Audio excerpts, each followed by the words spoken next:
So you may recall last year we had a chance to get to know Sam Wells. The weather was just a different kind of weather, freezing cold, below zero. It was 14 degrees or something like that on Saturday morning. We've done better than that this year. We got the rain out of the way and the sun's out, and that's exciting. And immediately after Sam left, I got a book in the mail, which is called Northern Lights. It's a great book, and I recommend it to you. And as I said to Jason, I'm sorry that we didn't have copies of it, at least this here.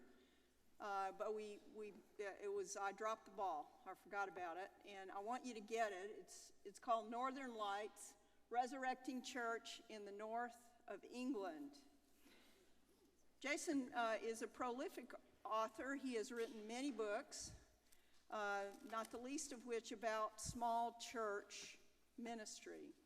Very interesting. He also writes for several of the journals that you run across, like Christian Century and others. But more than that, he is the senior minister of Timothy Eaton Memorial Church in Toronto, Ontario. He's a Methodist. Ooh. So was John Wesley, I think. He was also always Anglican, so we're okay. He was previously a professor at the Vancouver School of Theology in British Columbia, and his primary vocation is to reinvigorate today's church with the best of ancient and contemporary wisdom for creatively faithful living. Jason has also pastored in Boone, North Carolina, which is a region of the country that shares a number of similarities with Alabama. And as I mentioned, he's authored and edited a number of books. We're really glad he's here today. I want to read you the foreword of this book, which is written by Sam Wells, just the first paragraph. Jason Byassee has given us in this book an odyssey around islands of church growth in the northeast of England. With the wit of Bill Bryson and the innocence of David Copperfield, he introduces us to a gallery of the passionate and the disarming, and leaves us, like him, with a hard-won admiration for the love that won't let Jesus go. So, without further ado, Jason Byassee.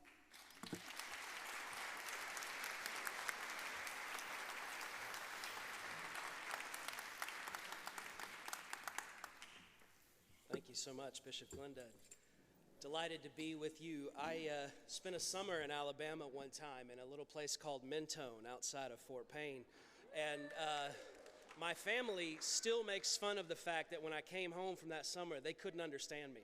They were like, you know, you're normally Southern, but now you're out of control. You need to do something about this. That summer, I saw Michael Jordan play baseball for the Birmingham Barons. Not many of us can say that, but it wasn't a pretty sight, I have to tell you. Ate at a fantastic pizza place in Gadsden called Mater's that I think is still there. I have no idea if it's still good. It was good 20 years ago. So even though I live and work in Canada now, I'm from North Carolina. Now I know the South enough to know that people in Alabama don't consider North Carolina the South, but you know, you'll just have to bear with me. I really do love and believe in ministry in places that other people don't want to go, because we follow Jesus of Nazareth. He's from a place that other people didn't want to go. And I'm just delighted to be here with you in this place people do want to go, to think about that. One thing Bishop Glenda and her team asked me to do is to talk about your fellow Anglicans. I'm glad to do that. As a Methodist, I could wander into Anglican places in the north of England and ask them big, nosy questions. What's working here? What's not working here? What do you wish were working here? My work is really as a journalist, and as a journalist, I'm trying to be a noticer. Just trying to pay attention, just trying to take good notes. And as a journalist, the best next question is almost always, tell me more about that. And then you listen. It's actually kind of just pastoral care. really. I mean, that's what you're doing when you do pastoral care. So I wrote that book, Northern Lights, Resurrecting Church in the North of England. You can find it at jasonbyassee.com. You can find all my stuff on Amazon.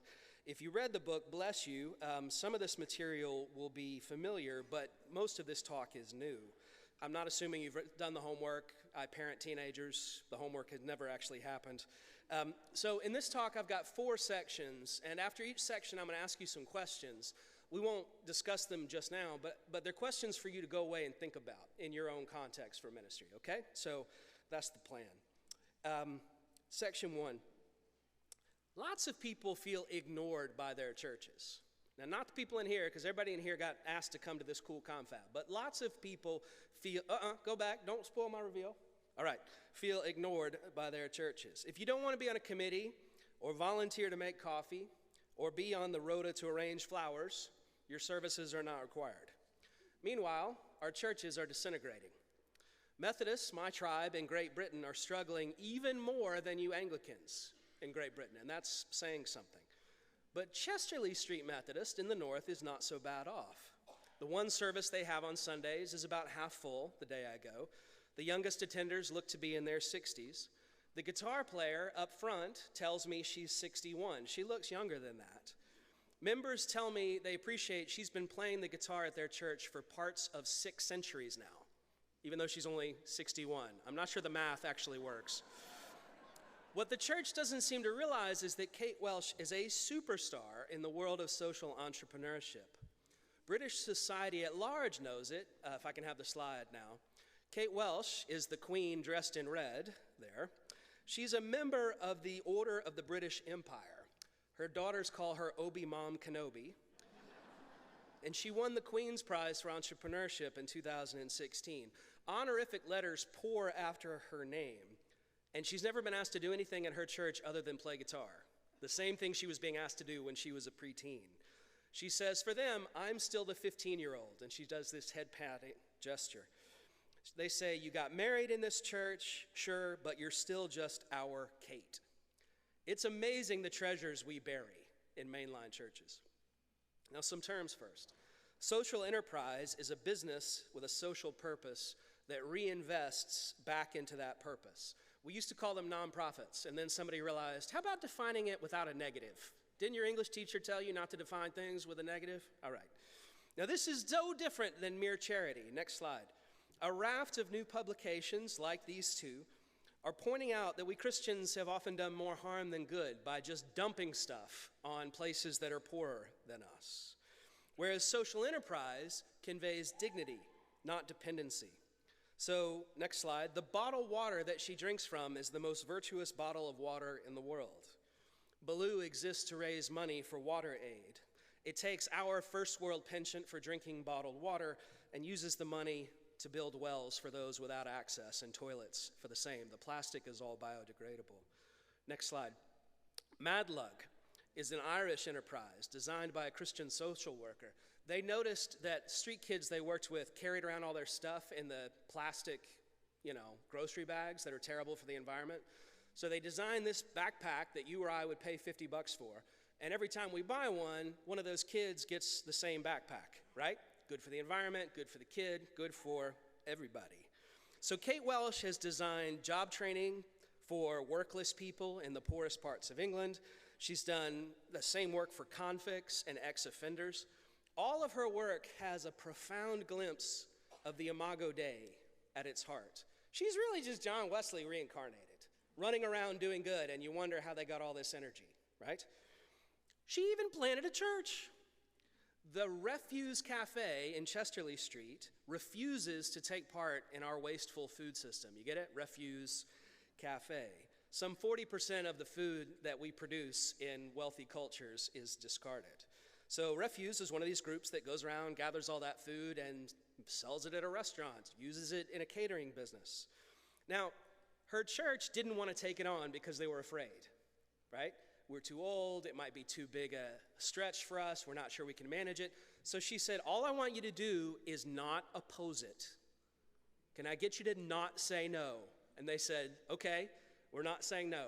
And then she went and planted it without their blessing or money.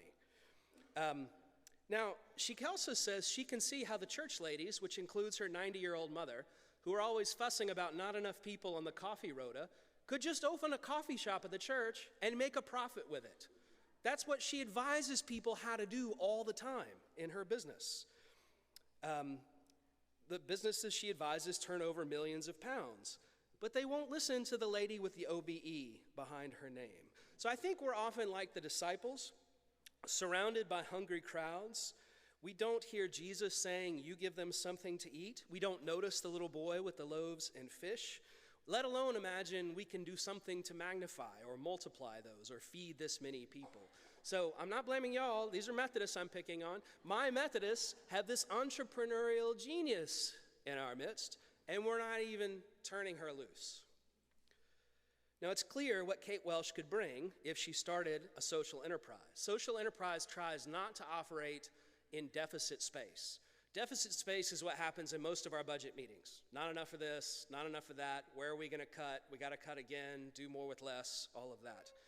She says at church, don't be afraid to see value in what we do.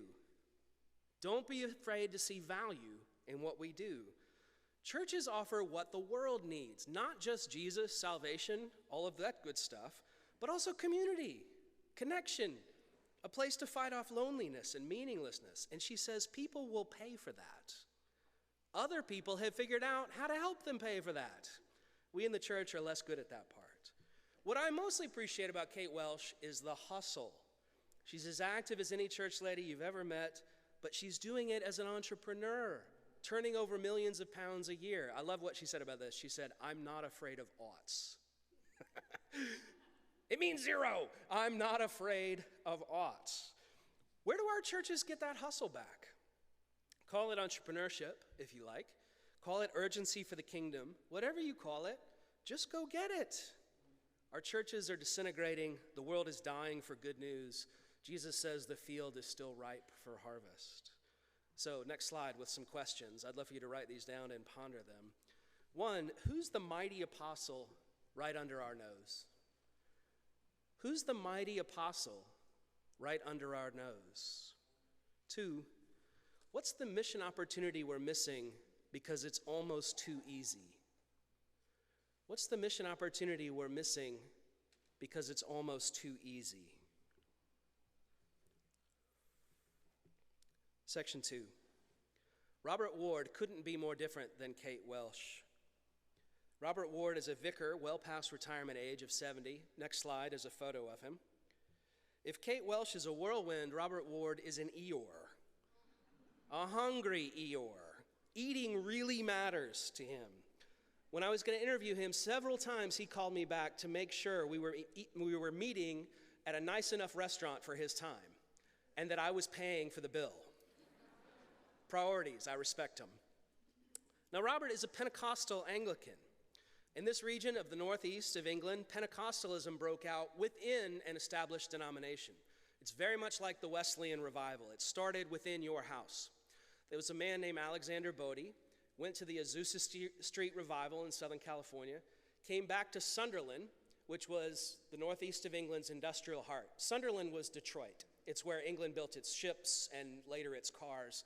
So just factories all the time in that region. And so that's been where it's lived. Ward lost his job as a lawyer in the South, in London. He went to a prayer meeting, which is what you do when you're Pentecostal, even if you didn't just lose your job. And he felt a word from the Lord that God wanted him to go into ministry. And he was miserable because he said people in ministry he knew were like dead from the neck down or the neck up or whichever way is most interesting, right? And so he prayed about this, and someone came and laid hands on him and prayed and said, "You're going to be in ministry." And then she said one more word to him, which was Durham. That's where the training college is in that region. So he bought a train ticket one way and left. Now, I just sort of wonder what it would take to get us to do that.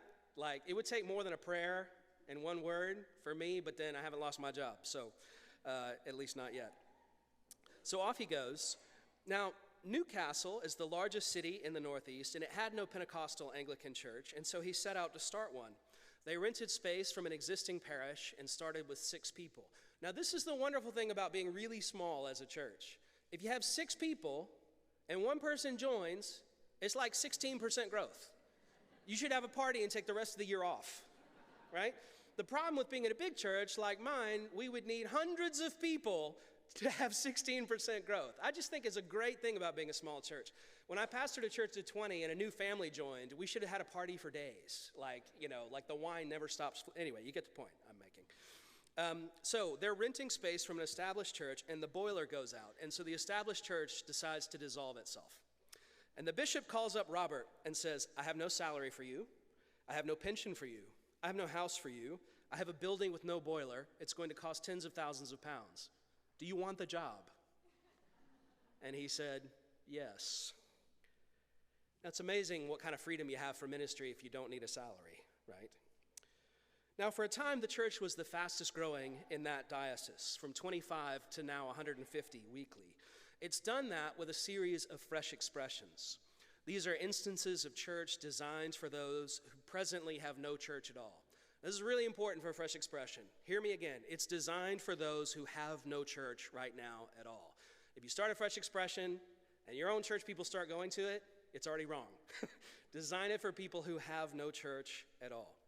So St. Luke's has a fresh expression for young families in one town, for mums and tots in another, for motorcyclists in a third. And the largest one is called Connect. It's a midweek worship service for ex-offenders. About 50 are there the night that I go.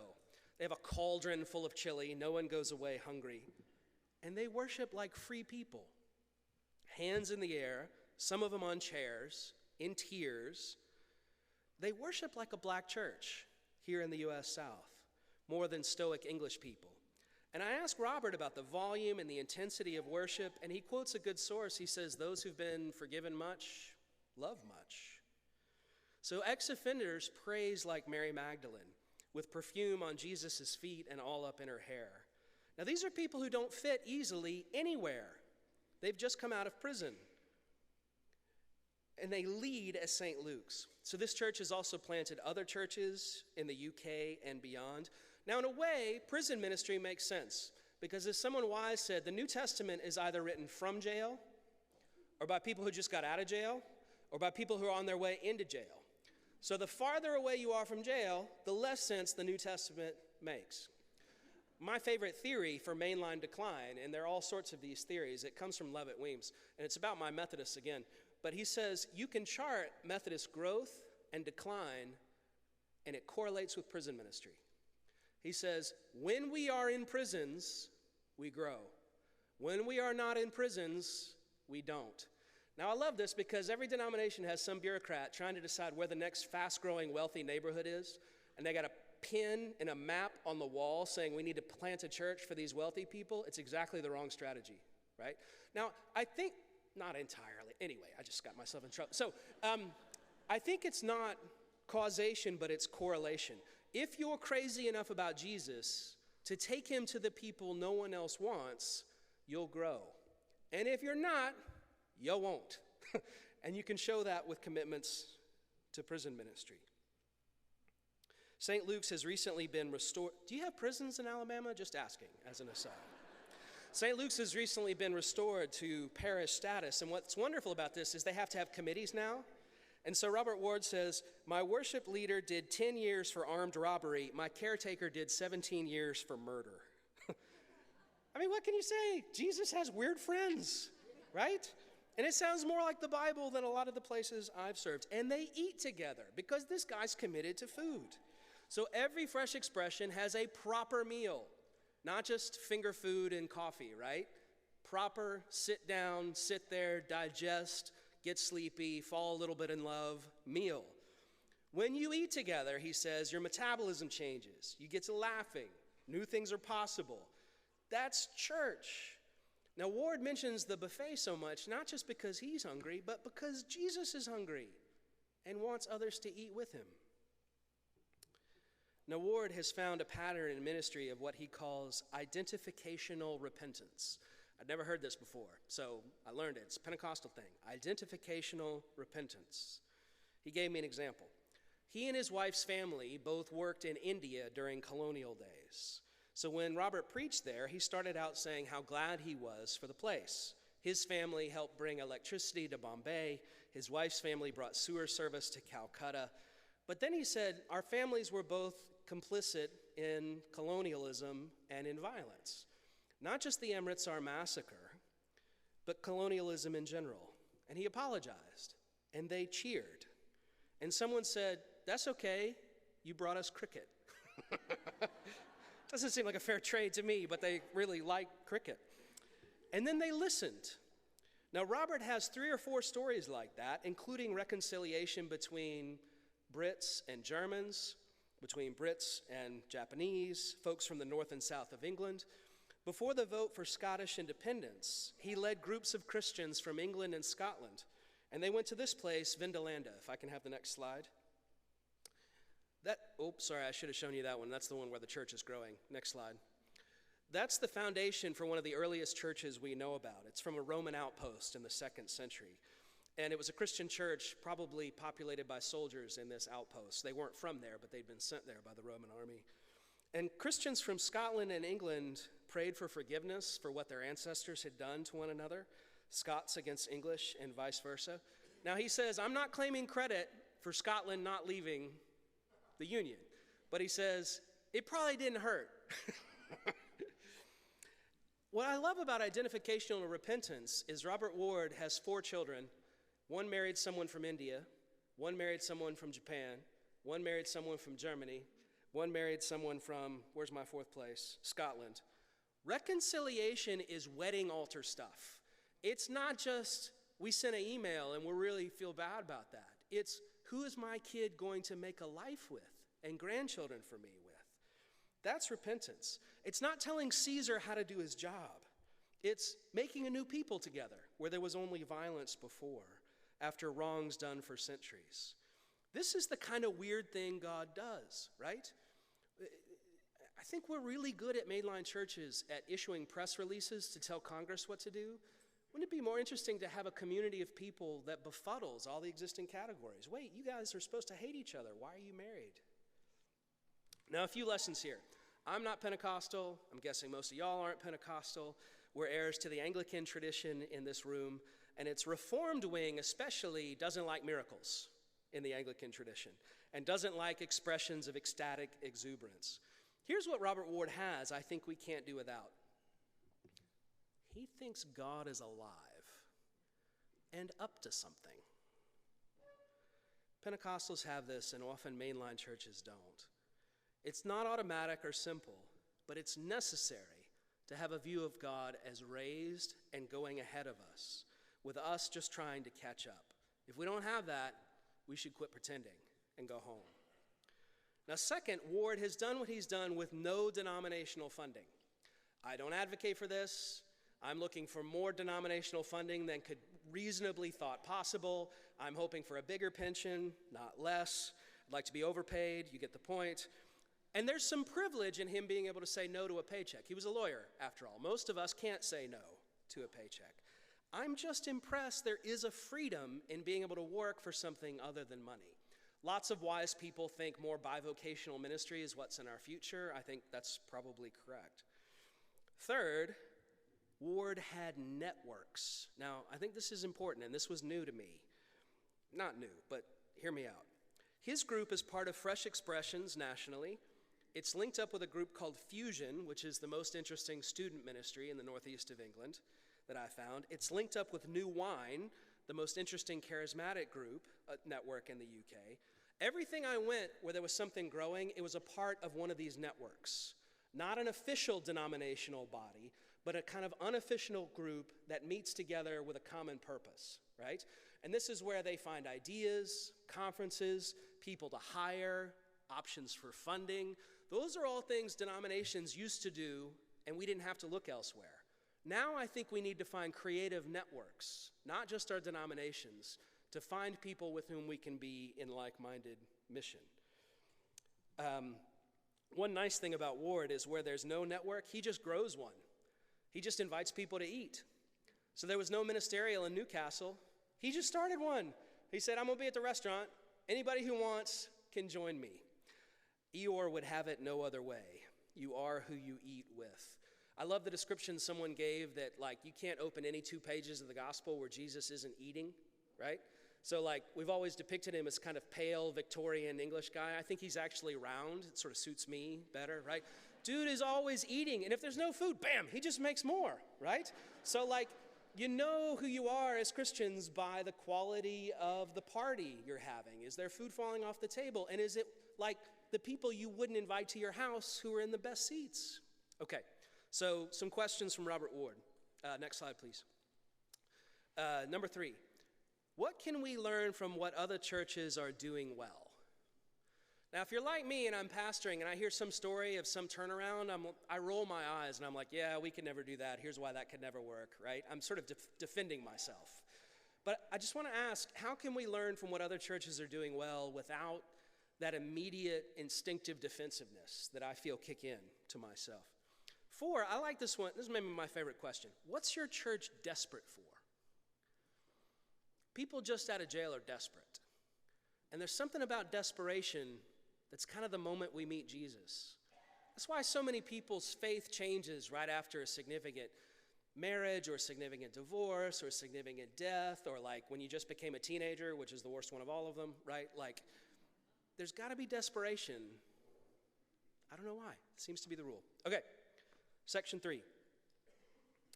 Let me tell you about another person I met. If I say growing church, you probably have an image carefully crafted by media. A cool church with smoke machines and light shows, a skinny jean pastor, and lots of ironic facial hair. Well, Mark Miller will disappoint. Next slide, please. Mark Miller instead is middle-aged and balding and far from ironic. Now, he can play the guitar, so I have to admit that, and that fits the stereotype. He leads that part of his church's worship. He says this good idea about coming into leadership: you should take on a parish where almost everybody's gone. That way you don't have to fight with the old guard to make the changes that you want. So when he got to his church in Stockton, he said, here's 3 things we're going to do. We're going to speak the name of Jesus, we're going to glorify the name of Jesus, and we're going to expect signs and wonders. That's the threefold plan.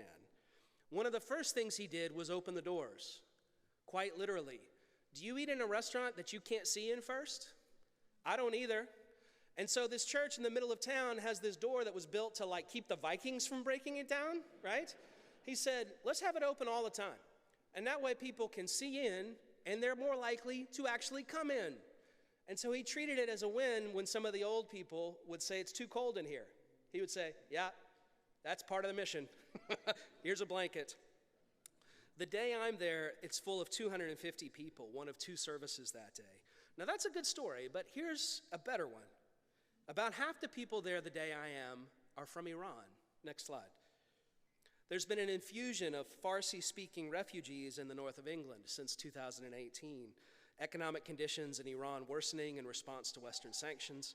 So what happens in England is that refugees are processed in the south of England, in Croydon, but then the government sends them to the cheapest place to live in the country, and Stockton's one of the cheapest places to live in the country. It's also where Britain hides its white nationalists, so it's dangerous to live there if you're Iranian. And they need friends, and this church will take them in. Now, there are a lot of complex reasons behind this. If you're Iranian and you go to the mosque, it's likely a Sunni mosque, and so the reception can be frosty there. Then you go to this Christian church, and they're like, we love you. We've got Farsi-speaking ministries. How can we help with your immigration, right? So that's part of it. There are also similarities between Shia Islam and Christianity. In Shia Islam, Jesus is supposed to come back right before the Mahdi does at the end of the world. So there are similarities in their eschatology. Now, Miller has often been in the Church Times newspaper and secular media for baptizing refugees. He also advises the British Home Office on how to tell whether these conversions are genuine. Because if you get baptized, the Brits won't send you back to Iran because you might be persecuted for it there, right? But do you really want some government bureaucrat deciding whether your conversion is legitimate or not?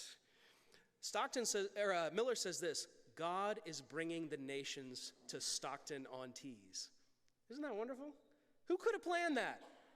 Nobody could have said, we got a strategy. Let's mess up Iran so people come here. Like, no. These are the people God is sending. He presides over a Eucharist at a midweek meal for refugees and street people, and then he serves the bread and the wine as part of the meal. I'm not sure how dodgy this is according to the canons, but that's not my problem. Y'all can sort that out. I'd never seen it before, but it's what happens in the New Testament. And I just wonder how many times the old heads in Stockton prayed that the building would be full. And now God is answering that prayer with people who look very different from them. Miller talks about a tradition in that part of England, and it's this prayer, praying to God, saying, God, send us the people no one else wants. Send us the people no one else wants. And he tells me a story about a church that printed that prayer on cards and set them out in the pews, and they had to take the cards away because God did it. Started sending the people no one else wanted. And they were difficult, just like every person is difficult, right? Now, Miller's ministry raises some questions for us, I think. One, are we willing to live anywhere? Stockton's one of the poorest places in the United Kingdom. So the question is, are we willing to relocate for mission, not just for money? Two, who are the people no one else wants? They may be dramatically needy. Stockton's street population blends in with the immigrant population, along with like a nosy, curious journalist the day that I'm there for lunch. I promise wherever we are, there are people in dire need. And Jesus' church can be the place that they can go to find help of whatever sort.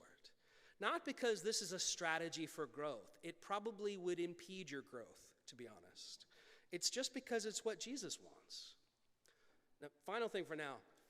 There's a weird ecumenism in the influx of Iranian immigrants in the north of England. Every church I visited that was growing had Iranians. Super liberal, super conservative, everybody in between. The fact that there was this need meant there was an ecumenism of churches that don't normally talk to each other saying, can we help find you a Farsi translator? That's interesting. Ecumenism in response to dire need rather than reading reports to one another or whatever it is. So next slide. Questions from this section. Number 5. If God speaks to the church, this is a saying I'm taking from Henry Blackaby, that God speaks to the church by who God sends to the church. God speaks to us by who God sends to us. If that's so, who's God sending? And what is God saying? 6 is more obvious. Who are the people no one else wants, and how do we go get them? I love this business, number 5, about God speaking to the church by who God sends to the church, because that way when someone comes, they're not just a mark to be a new member or to help fill the budget, right? They're a message from God, and we listen to them for what God is saying to us. You see that? All right. 4th and final person I'll introduce you to in this talk is a brethren pastor. To be a brethren pastor means that you probably have no official theological training, and Brian Burke has none. He came to ministry through Christian unions in Britain, which is the equivalent of InterVarsity, if that rings a bell. Burke helped launch Bethany City Church in Sunderland. It's another industrial town in the northeast. The day I'm there, he apologizes for low attendance. There's some Sunderland football game happening in London, and people are away. But there's 200 people in this schoolroom the day I'm there. The worship is mildly charismatic, not charisbonkers, he says, just charismatic. But no one would have been surprised at someone speaking in tongues. Now, at one point in the service, 15 or so people file out, and he explains what's going on. These are Mandarin-speaking folks who work in the food industry in Sunderland. The church's Malaysian student population has reached out to the Mandarin-speaking folks and are learning Mandarin to reach out in a Bible study to these Mandarin folks. It's just amazing to me. You think one part of the Asian diaspora evangelizing another part of the Asian diaspora in the north of England. Like, God's often up to stuff we have no idea about, right? At least we hope so. This church, and that happens because of Christian unions. He comes from campus ministry, and so he knows how to link into Christian students from these other countries. The church is welcoming Iranians and Kurds. The week I'm there, they celebrate the release from immigration detention of a man named Babek. And Babek goes to the microphone and says, God wanted me in immigration detention because I've been evangelizing my fellow Kurds in prison. Now this sounds like Pentecost to me. People from all nations coming together in what's long been one of the most ethnically homogenous places in all of England. You see what God's doing there? Refreshing a monocultural place with lots of cultures, with the church's blessing. Now, I met Brian Burke at a one-day symposium on popular culture. This was not at his church. This was mostly Anglican priests. And he asked this question I haven't been able to get out of my mind. He asks, what if every love song you hear is actually a worship song directed to the wrong person? What if every love song you hear is actually a worship song directed to the wrong person? Think of our culture's endless appetite for love songs. We even have love songs about love songs. I love you like a love song, baby, repeat endlessly. Another teenage millionaire printed right there. Burke quotes a book that's a secular book about relationships. This author says, in Western culture, we've shifted our expectation for endless ecstasy from something we expect of God to something we expect of our romantic partner. Do you hear that? That's really important. We've shifted our expectation of endless ecstasy from God to our romantic partner. The problem is, no romantic partner can do that for anyone else. Even God doesn't do that for us, right? So if you think about the Song of Songs, that's our best description of God's love for humanity, using human sexuality, of course. In the Song of Songs, the lovers are usually apart. They're usually afraid. They're usually like, where is my lover? I can't see them. They're through a wall. There are people beating me up. Oh, look, we're together. This is what, wait, where'd you go? In other words, even life with God is mostly not ecstatic, not perfect, not where God says yes, or you say yes all the time. Here's why. No one can maintain ecstasy all the time. You just can't live that way. Doesn't work. Next slide. Just ask Teresa of Avila in Bernini's famous sculpture whether she felt that way all the time. And then read her little castle, and you know the answer. I love that Bernini put that in marble, because what it's saying is sexual ecstasy is only there to show us the kind of life God wants for us in prayer. That's what sex is designed for. Burke contrasts our endless love songs to a song called You Say by a certain Lauren Daigle. Now, when I heard the song in Britain in 2018, it was new. You guys had probably even heard it on the radio and maybe sung it in your church. We sing it in my church in Toronto. Now, she sounds like Selena or Adele or any of these one-name millionaires. But then something's different about this song. Next slide. Sorry, that's Bethany City Church full of people today. I'm there. Next slide. You say I am loved when I can't feel a thing. You say I am strong when I think I am weak. You say I am held when I'm falling short. When I don't belong, you say I am yours, and I believe. The song is 4 minutes old before you realize she's singing about God and not just some bloke. She's singing about God. Now this is important because in our culture, if someone says, I love you, usually that means I love me. And I want to use you to love myself better. No human being can give ultimate purpose or meaning to another human being or ecstasy. Only God can. And even then, our greatest prayers say God usually doesn't. The more you pray, the more God withdraws divine comfort. I didn't invent this. I'm just telling you what the experts say, right? So I often tell people in my ministry, if they don't feel God's consolation in prayer, it means they're growing in maturity. It means they're getting closer. Mother Teresa, greatest prayer we have, felt no sense of God's comfort for decades. There's a reason for that. And I think it's a little bit like the fact that if a relationship grows mature, you don't need someone to rush back to your side to reassure you that they still love you every 5 seconds. You just know. You see what I'm saying? Similarly, God doesn't rush back to our side all the time. Okay. Now, so Brian Burke makes this pitch. Every love song is actually a worship song directed to the wrong person. And he does it in a room full of clergy with master's degrees. I've never seen a room like that get so angry so fast. One objected that the expressions of love in our culture are so vapid, there's no way they have anything to do with God. Christians can only say no to those. Another says, well, perhaps we can talk about agape, but not eros. Good job. I read C.S. Lewis too, right? Another said talking about love just sounds naff. Now, if you're not from England, naff means roughly stupid. And who wants to be found naff? Now, here Brian Burke responds and says, I think our hesitation to talk about passion has more to do with us being English than the gospel. Something about Englishness says you're not supposed to look naff ever. But aren't there Bible verses that say we're supposed to look naff for Jesus once in a while? Now, as a North American, I grew up in an empire that is a kind of shadow of fear over the rest of the world.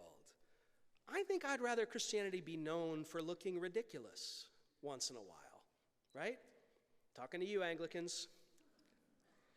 Now, I'm struck again by the entrepreneurship of evangelicalism, starting new churches, launching cafes, thinking strategically about how to reach new people with the gospel, changing our life together. Now, here's part of what happens, I think. The church has a kind of natural undertow to pull you toward its center. I notice as a pastor, there's always some reason for me to be in the building, some reason for me to pay attention to the keeners who are there all the time. You have to resist this undertow to get out to the edges of the church's life, the place where non-church people are, the place where you don't actually get rewarded for going necessarily, right? And what you have to figure out how to do is how to have the edges become the center. The people who are just outside the boundaries of where your church are right now, those are the ones God is reaching for, and you have to take part in that. Talking about Iranians coming to church for help with their immigration status, Brian Burke nods and he says, well, I first went to church for the girls. Did that make it illegitimate? God only has mixed motives to work with. And now Burke is moving on. He does mental health training now. So he's left Bethany City Church to do mental health training professionally. He speaks now to groups of hospital administrators, firefighters, PTSD sufferers, all about mental well-being. He says, it's great. I'm usually the only Christian in the room. And I think that's wonderful. Imagine trying to get into a room where you're the only Christian and then get to bear witness. Like, I'm never in that room. I don't know about you guys. But what if we prayed that God would put us in that room where we can bear witness? God does that sort of thing. That's the impulse of evangelicalism I think we all need, to find God at the edge where God is already working, and then go and take part. All right, last slide with questions. Let's see, number 7, what is the new thing God is trying to birth in our midst, and how do we midwife that? What's the new thing God is trying to birth in our midst, and how do we midwife that? Okay, I'm done. So I've got 4.5 minutes left that I haven't used, and I think the session has to end in 7 minutes. Am I right about that? Is there some timekeeping person? Any questions, clarifications, objections, amendments to the minutes? I should have warned you, this is kind of how I teach. I just sort of dump stuff, and then I throw on the brakes, and I say, what do you think? And like, you're not really ready for questions. But that's what I got.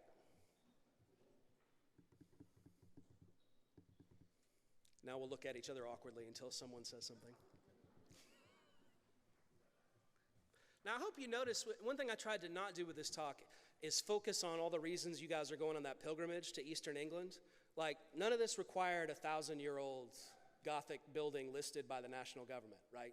These are all newer expressions of faith and ministry. I will tell you one thing, Durham Cathedral, we lived in Durham when we were there. They spend £8 million a year just keeping the building from falling down. There are problems with having an amazing building, right? Imagine the ministry you could do with £8 million a year. Any questions? Please. Jack Alvey, Church of the Ascension, Vestavia Hills. Thank you for your talk. I wanted to connect something you said at the beginning to something you said at the end that I'm still working on. And yeah. wondered if you had any thoughts. You talked about the social entrepreneurship and how the things we do have value, Yeah. and then you reinvest that into the world. And in my mind, I was thinking, on some level, you are taking advantage of our consumeristic sort of Right. tendencies. Right. And then at the end, you said, God can use our mixed motives. Yeah. So Yeah, that's I was good. just connecting those two dots and wondered if you Yeah. have anything to Thanks. reflect on that. Thanks, that's really good. So when I've spent time around social entrepreneurs, they're not usually allergic to capitalism. They're usually good at it. They just want to bend it towards something that produces fruit for the kingdom. And it has to pay for itself too, right? So, I mean, it's, you and I have all known business leaders who've made a good living for themselves and then, invested in their community. That's a good and beautiful thing to do. We wouldn't have any churches without them, right? There's also a way to turn business sort of similar to the way we've thought about nonprofits. I mean, one of the problems with calling them nonprofits is you assume with a nonprofit they're not necessarily good at the business part, right? Now, the good ones are, but to call it social benefit suggests we want all the accounting acumen you can bring to bear on this. We don't want it, the sort of financial data mistreated, sort of buried under a file somewhere. We want you to do as good a business work here as we would if it was for profit, right? But there, I'm just a student. So anyway, not really answering your question. I think you can do both things, right? I think. Right. Yeah, yeah. No, I mean, I'm an Augustinian, right? Like, God only has mixed motives to work with ever. And if you wait for your motives to be right, you'll wait forever. Anyhow. Please. Gordon Odell, Grace Episcopal Church in Pike Road. Haven't heard my voice in a while. Sounds weird in here, especially, doesn't it? It does.